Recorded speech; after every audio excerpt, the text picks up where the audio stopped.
Chapter 10. Aphasia. The gala was held in the ballroom of the St. Regis. It was a cathedral of gold leaf and crystal, populated by men in tuxedos who moved with the easy, predatory grace of inherited wealth. Arthur Vane stood near the shrimp tower. He was wearing a new tuxedo, tailored to fit his emaciated frame. It hung perfectly, hiding the sharp jut of his clavicles and the hollow scoop of his abdomen. He felt electric.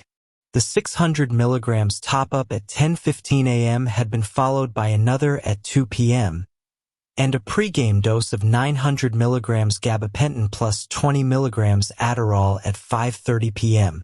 He was vibrating at a frequency so high it felt like stillness. The noise of the party, clinking glasses, the string quartet playing a bastardized version of a pop song, the roar of conversation, washed over him like a warm breeze. Sensory input, managed. Social anxiety, null. Confidence, 10 out of 10. Arthur. He turned. It was Elena. She was wearing a dress of midnight blue silk that seemed to absorb the light. She looked stunning. Elena, Arthur said. He smiled. The smile felt loose, easy. You look efficient. She laughed, though her eyes scanned his face with a flicker of concern. I'll take the compliment. Come on. The VP is asking for you. He's at the main table. She took his arm. The contact sent a pleasant jolt of warmth through him.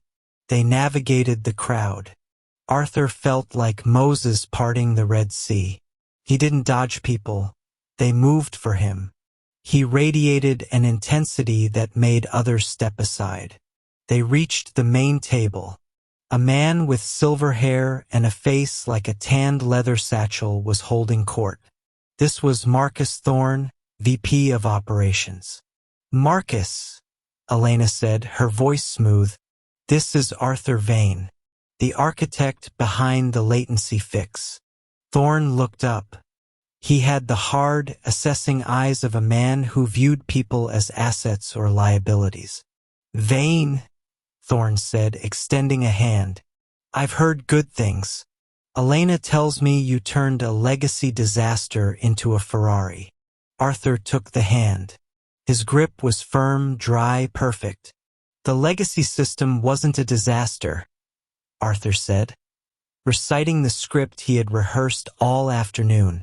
It was just constipated. I removed the blockage.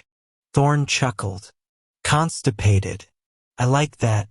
Sit down, Arthur. Let's talk about the future. Arthur sat. He felt the eyes of the table on him. Miller was there, looking sweaty and out of place. Other executives were watching, gauging the new favorite.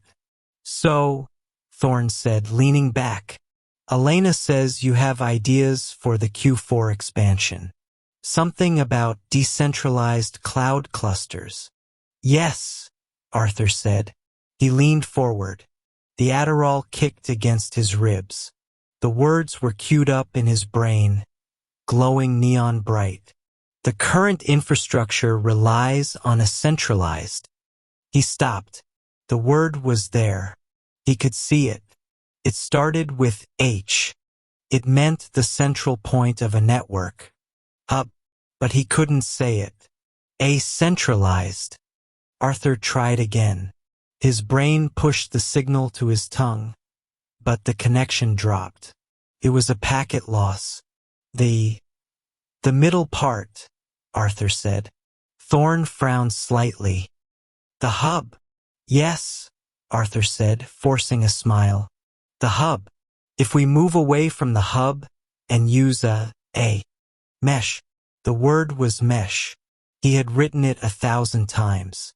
He had said it to Miller that morning. It was gone. It wasn't just on the tip of his tongue. It had been deleted from the directory. A net, Arthur said. A spiderweb thing. The table went quiet. Miller looked down at his plate. Elena stiffened beside him. Arthur felt a cold spike of terror pierce the chemical armor. This wasn't anxiety. This was malfunction. A mesh network, Thorne suggested, his voice cooling by 5 degrees. Right, Arthur said. He could feel sweat popping out on his upper lip. A mesh, the latency, the time it takes for the data packets, the stuff, Arthur said. The little information boxes. Little information boxes. He sounded like a child. He sounded like he had suffered a stroke. He looked at Elena. Her eyes were wide, pleading with him to recover. Reboot, Arthur screamed internally. Access the vocabulary database. The delay, Arthur stammered. The lag. It gets better if we cut the wire. Thorne looked at Elena. Is he drunk? No, Elena said quickly. He's just tired. He's been working 18-hour days to get the migration done. I'm not tired, Arthur said. His voice was rising in pitch. I'm optimized. The words are latency. He stood up. The sudden motion made the room tilt. The 1,800 milligrams of gabapentin suddenly felt very heavy in his legs. He swayed. I need to reindex, Arthur mumbled. Sit down, Arthur, Miller hissed. No, Arthur said. He looked at Thorne. He wanted to say, I am a genius. I am the smartest man in this room. I am just experiencing a temporary linguistic retrieval error due to polypharmaceutical interaction. Instead, he said, I have to fix the thing. He turned and walked away. He tried to walk with dignity, but his feet were numb. He clipped the edge of a waiter's tray. A glass of champagne toppled and shattered on the marble floor. Crash. The sound was deafening. The string quartet seemed to stop. Every head in the ballroom turned. Arthur Vane, the architect, the future director, kept walking. He walked past the shrimp tower. He walked past the gold leaf pillars. He pushed through the heavy double doors into the lobby. He made it to the men's room. It was empty. He locked himself in a stall. He fell to his knees not to pray, but because his legs finally gave out. Hub, he whispered to the toilet bowl. Mesh, data packets, latency. The words came back now. Now that it was too late. Now that he was alone. He reached into his tuxedo pocket. His hands were shaking so violently he could barely open the plastic organizer case. He needed to reset. He needed to forget the look on Thorne's face. He needed to forget the pity in Elena's eyes. He didn't count the pills. He just tipped the case into his mouth. Gabapentin, Adderall, even the Ambien meant for sleep. He chewed them all, a bitter, chalky paste of chemical oblivion.